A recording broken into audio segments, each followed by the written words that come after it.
Welcome to the Goal Doctor Podcast. This is episode 5 on goals, motivation, and persistence. I'm Brandon Gamble, and I am so excited to be with you. So I'm going to begin with a quote, and it says, "It does not really matter when you get there so much as it matters that you get there." And I'll say that one more time. It does not matter when you get there so much as it matters that you get there. And that is from Brazilian Jiu-Jitsu coach, the world-renowned John Danaher. Now, I have been at this martial arts thing for a long time. And I'll begin at the beginning, at least, with my own experience, which is I'm really a hobbyist. I'm not some internationally known martial arts star or anything like that. I've won maybe one tournament and I have one trophy. But I enjoy martial arts. I've been doing it since I was 12 years old. And so let me just get right to this story. As a young boy, I saw a girl, right? Which led to me getting some flowers, putting on a short sleeve shirt with a collar, putting on a tie, riding my 10-speed bike up to her house, knocking on her door. And before I knew it, I found out that she had a boyfriend as I was leaving the porch. Although she happily received my flowers, she did not tell me about this boyfriend or his group of friends who wanted to fight. And this led to a bloody nose and crying. He had the bloody nose, yet I was crying.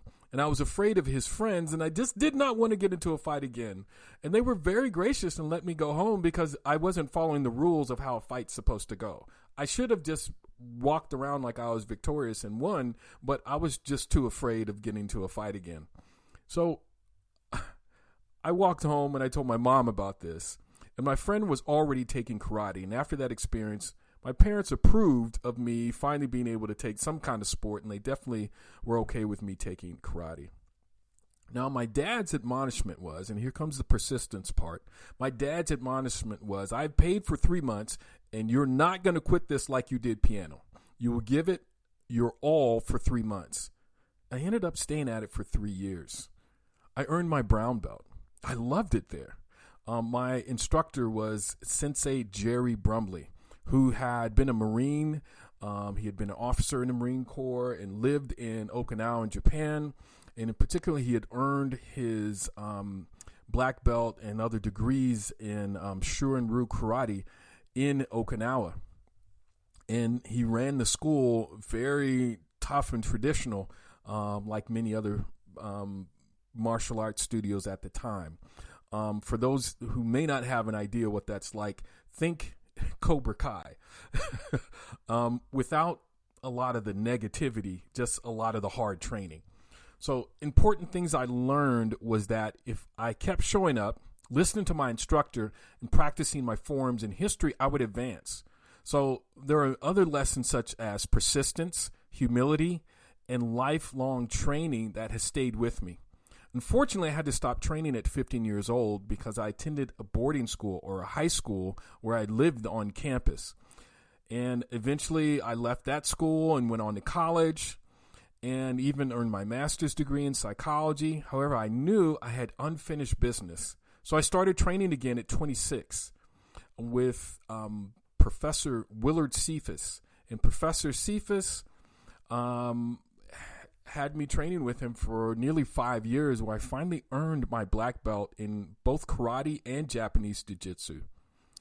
Again, not so much a matter of when, but that I kept on going to get there.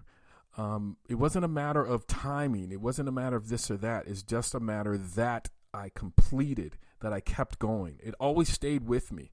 So that's a story about my own persistence, but I'll even tell you one about my instructor's persistence, and particularly my instructor's son and my new instructors here in Alabama. So after I earned my black belt in karate and Japanese jiu-jitsu, my instructor's son, Willard Jr., he encouraged me to train in Brazilian jiu-jitsu, which he and another one of my karate instructor's students had taken up. And to be honest with you, I did not like rolling on the ground and sweating, which too often led to me being choked or leg locked. It wasn't a fun experience. I would sometimes get anxiety, worried about it. And they'd add it to our karate training, but wouldn't tell me about it. So I just didn't have much interest in it. However, Willard Jr., he stayed on me to consider training Brazilian Jiu-Jitsu. And when I moved to Alabama about 3 years ago, 6 months into my time here, I found one of the best instructors in the world. And I told Willard Jr. about it, and he said, that's where you need to train. You need to go train at 10th Planet Decatur with Brandon McCatherine. And once I got there, I also met Matt Scaff, who's been my main instructor there. And Matt has just been very patient with me, but he's also had me focused on staying persistent and staying focused on little goals each time, right? So I'm like a 12-year-old again, learning the coolest techniques, which keeps me coming back, right? And the enthusiasm of my instructors have for teaching and their desire to innovate. So I was humbled to recently earn my blue belt after 2.5 years of training. And I still train and I teach karate also, but I just really enjoy learning. I never stop learning. And I want you to think about that. If you're having difficulty with persistence, you have to find something that excites you about the learning that you're doing, that engages you, that makes you want to keep going back.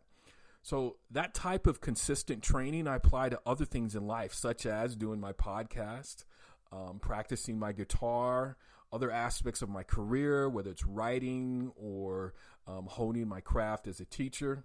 It's never perfect, but I'm always moving forward with goals to indicate my progress. And these small goals are extremely important. So what can setting small goals do for our persistence? Well, first, small goals give us something to attain at each level. A sport or combat training can be hard on the body, but definitely the mind. And trying to outdo yourself is just as important, if not more important, than outdoing your opponent when it comes to something like Brazilian Jiu-Jitsu or karate.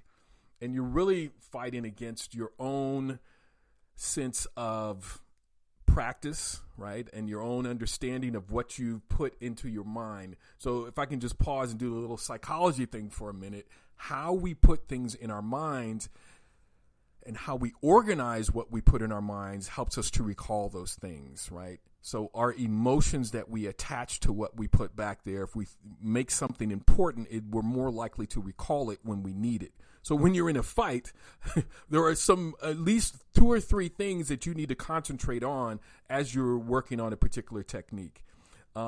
If you are learning a new skill on the job, it's good to have 1 or 2 things to say, okay, in the next 10 minutes or in the next hour, I'm going to be better at this thing so I can continue to persist. And it's good to relate that thing to a broader goal so there's a clear outcome of where you're going. So in going back to Brazilian Jiu-Jitsu, my first year, all I wanted to do was survive. But each night, get this now with the measurable, observable, and doable goal, I wanted to survive 10 seconds longer than I did the last time I rolled or trained with that person. And we're usually on the ground and they're trying to choke me, I'm trying to choke them, or I'm just trying to survive from getting choked, and I make it another 10 seconds longer. At some point, I was able to survive a whole 6-minute rounds with guys who were 1 belt ahead of me. So I would set goals for each training night to improve. Now I have some of my own personal goals in regards to not getting swept. And Matt Scaff, my instructor, will tell me, don't make dumb decisions. So the way I translate that into is, all right, I've made like 4 dumb decisions on average against higher belts. Let me move that down to 2 dumb decisions that I can afford. And the rest of the time, I'm really going to work on my defense. So I'm not getting caught up in that, right? So again, I want you to hear how I'm kind of constructing these measurable, observable, and doable goals. In karate, I tell my students, let's start with 10 push-ups. And I guarantee if you do 10 a night, By the time we add on 2 next week, so you're at 12, it will feel easy. However, if you cheat yourself, the joy of the 10, the 12 will rob you of that joy. So each night, I encourage my students, go through the whole week with the same amount, but you got to do it each night. So by the time you get to next week, 2 more is not that big a deal. And by the time the students who are with me for a semester finish the semester, they're up to 30 push-ups after starting at 10 usually. So it's really important to have those small goals when it comes to persistence, but also to keep your broader purpose in mind, and that is to finish. So going back to our statement from John Danaher, it does not really matter when you get there so much as that matters that you get there. You have to keep going. All right. So I just wanted to review, because we've gone over 3 major areas over the past 3 episodes and really past 4 episodes prior to this one. And that was definitely understanding goals that are measurable, observable, and doable, making sure that you have a way to measure them, making sure that other people can see you accomplishing these goals, and then really not making them so outlandish you won't be able to accomplish them in a short amount of time. But also our motivation, and our 3 indicators of motivation, which are active choice, mental effort, and tonight what we talked about is persistence. So I appreciate you listening thus far. Next time, we will talk about how to deal with laziness or procrastination and how to better control our motivation. Thanks for listening. I'm the Goal Doctor, Brandon Gamble, and I hope you enjoy each moment in the journey as you continue to reach your goals.